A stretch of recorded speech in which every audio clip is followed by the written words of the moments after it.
So ayun po mga kababayan, dahil nga po ngayon ay panahon ng undas, siyempre, maiba naman po ang ating topic ano. Eto nakita natin yung bagong vlog ng ating, Pangulong Bongbong Marcos mga bossing.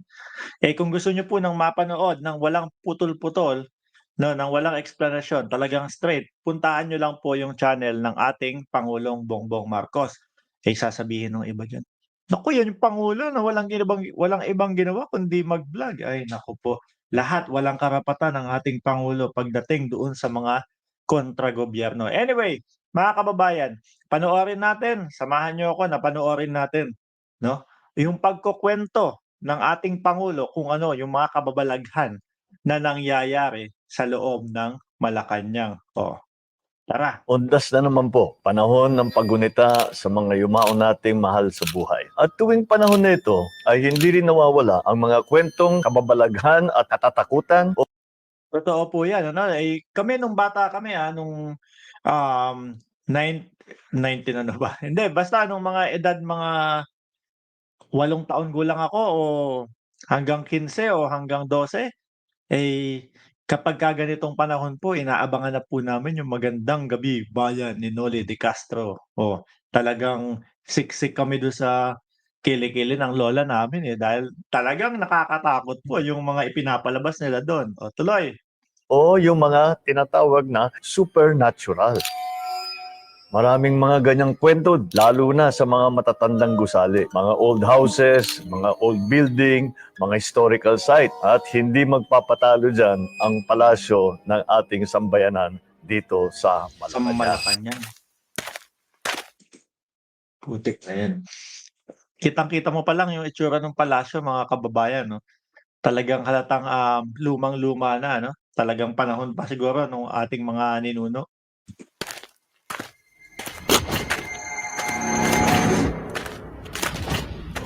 Itinayo ang Malacanang noong mga 1750. Parang parang may paano pa sila 'no, yung parang nagko-crop-crop yung video nila parang minumulto. Itinayo ang Malacanang nung 1750s pa pala, mga bossing. Halos ilang daang taon na din 'no. Tuloy. Ni Don Luis Rocha Camina. Ang Malacanang noon ay isang summer house. Binili naman Oo, ito ng Estado noong 1825 bilang summer house ng Gobernador General. Mula 1863, tinirahan ito ng 18 Gobernador General, 14 na wow. American military and civil governors at kinalaunan. Kayo po kung naging presidente kayo, titirhan niyo yung Malacanang? Siguro kung sakali, kung naging presidente ko sasabihin ko, "Sa bahay na lang ako, bigyan niyo na lang po ako ng madaming security, para hindi makapasok yung mga anti-government." Sa Malacanang parang ang dami ng nategi, eh. Tuloy po. Mga pangulo ng ating bansa. Nakailang renovation at refurbishment na ang palasyo makalipas ang ilang digmaan, pero ang pinakamalaking pag-remodel ay naganap ng time ng aking ama. Hala, lalakihan ko, lalakihan ko 'to. Saan ba? Tignan niyo yung ano, tignan niyo yung picture nung hagdanan. May parang ano siya, parang usok na parang babae. Ayan, kita niyo? Ito, wala pang ano, nakakatakot na 'to, Patuloy. Dahil ang mother ko ang gumawa ng remodeling. Etong mga kwento ito ay hindi ko pa talaga nakikwento sa mga anak ko. Baka Oh, nandun matakot pa, kasi. Pero since nasa gilid pala si Sandro. Tuloy. undas Halloween naman, kikwentuhan ko muna kayo ng mga karanasan ko dito. Lalo na nung kabataan ko. Oh, are you ready? No, not really. Not really. Pero sige. Never mind. Siyempre po ano mga bossing, kapag ikaw yung nakatira doon sa loob ng palasyo, tapos ikukuwento sa'yo yung mga ganyan, siguro po yung mga dadaanan mo papunta ka dun sa hagdanan na yun ano, dito yung kinuwento ni dad na may nagpakitang babae, na white lady. Tapos mag-isa ka lang, siguro atras ka na, hihintay ka ng kasama. We're Let's going. go. Dito mismo, dito sa tinatawag na reception hall, nung una kaming dumating dito sa palasyo, yung mga security namin paggabi, dito natutulog at naglalatag sila dyan ng kama at dyan sila Oh, natutulog. At sa lapag lang? Tapos may mga kama ano? balitang-balita na kung minsan sa gabi ay may dumadating na ginigising sila na ang tawag nila si Father Brown. Sabi ko, bakit Oo. sino ba si Father Brown? Nung tinignan namin ang kasaysayan dito sa palasyo, meron daw talagang Father Brown na Amerikano na dati, nung panahon ng Amerikano, ay nandito So ito si Father Brown? Mataba si Father Brown? trabaho. At ngayon, mukhang hindi na umalis dito sa palasyo. At pinupuntahan nga ang ating mga security natin. Paggabi, meron daw silang nararamdamang gumigising sa kanila. Baliwala na sa kanila. Sabi nga, kagabi, ginising na naman ako ni Father Brown.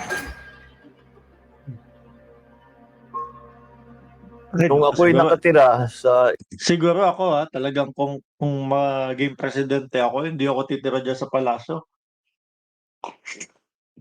Etong mga basher papasok sasabihin, "Hindi ka naman talaga magiging presidente, eh."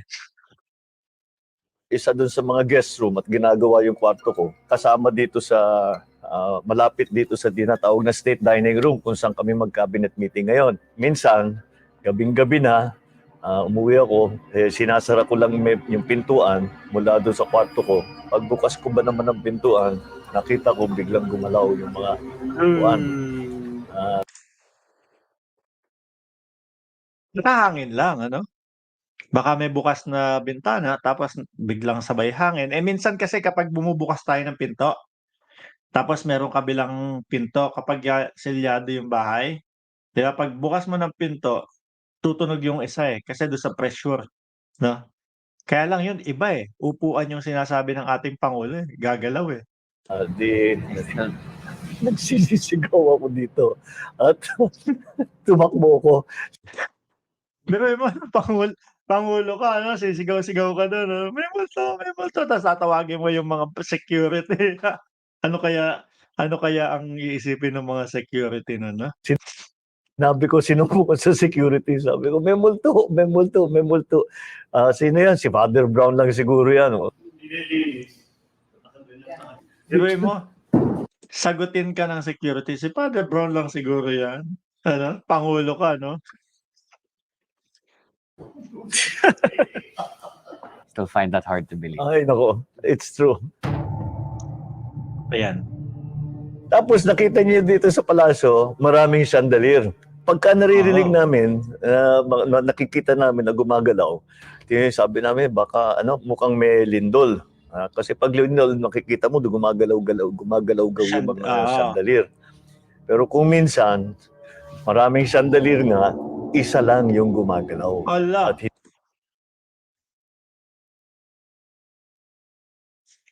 Yun ang kababalaghan. Siyempre po kapagka merong may lindol, halos sabay-sabay sila gumaganon, 'no? Pero kapag isa lang yung gumagalaw, hindi mo puwedeng sabihin na, "Nahanginan lang 'yan." Siyempre pa-spread din po yung hangin, eh. Yung iba hindi man gumalaw lahat, pero yung iba gagalaw. Pero kung isa lang ang gagalaw, hmm, kakatakot. hindi namin alam dahil wala namang bukas na bintana, hindi naman maabot Oo, ng tao yan, nakakapagtaka kung bakit nagkakaganon. putik na 'yan. May bigla pa nagsasalita dito sa earphone. Nagbubukas ng mag-isa. Gabi, isasara yan. Ay, Hindi naman lock.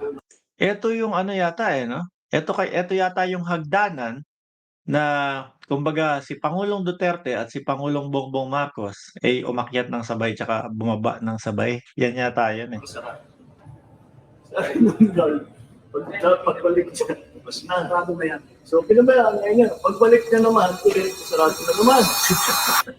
Kung minsan, lalo na paggabi at nag-iisa ka, lalo na pagpaakyat dito sa front door, yung formal na hagdan na papasok sa palasyo, minsan, actually ilang beses nangyari sa akin, pag akyat ko na Ayun, ganun, Ramdam ko na may nakatingin sa akin dun sa likod. Kaya Ganun kasi talaga eh, di ba? Talagang minsan mararamdaman mo bigla kang mapapatingin na gano'n pero wala naman. Pero kumbaga parang may papalipad hangin ng something na nagpaparamdam sila. patras tuloy ako paakyat dahil nakakatakot dahil alam ko na talagang alam niyo naman kung minsan pag naglalakad ka, mararamdaman mo pag may nakatingin sa'yo, yung may sumusunod sa'yo. Ganun ang pakiramdam ko.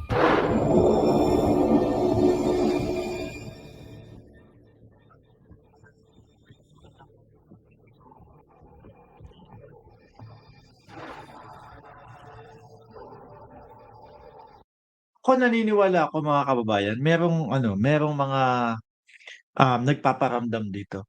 Sa dami ng taong tumira diyan, pasalin-salin ano po. Eh, naniniwala ako meron talagang mga nanirahan diyan. Ngayon nga po sa Estados Unidos ang kada balita po, eh, tungkol sa mga alien, eh, 'no? Ha, talagang kapagka yung kunyari sabihin mo na security guard na lang ako, tapos diyan matutulog sa Malacanang ta's may sarili akong kwarto, naku wag na lang po, uwi na lang ako araw-araw.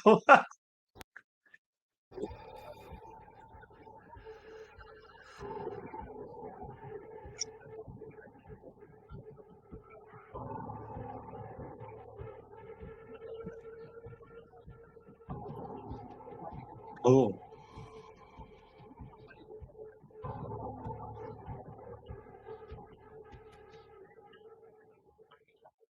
nasanay na lang.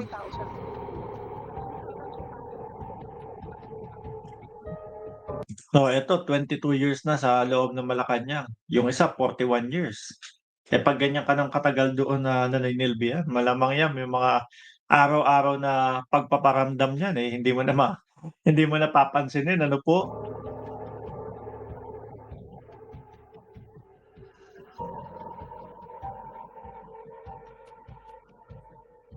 Ayan.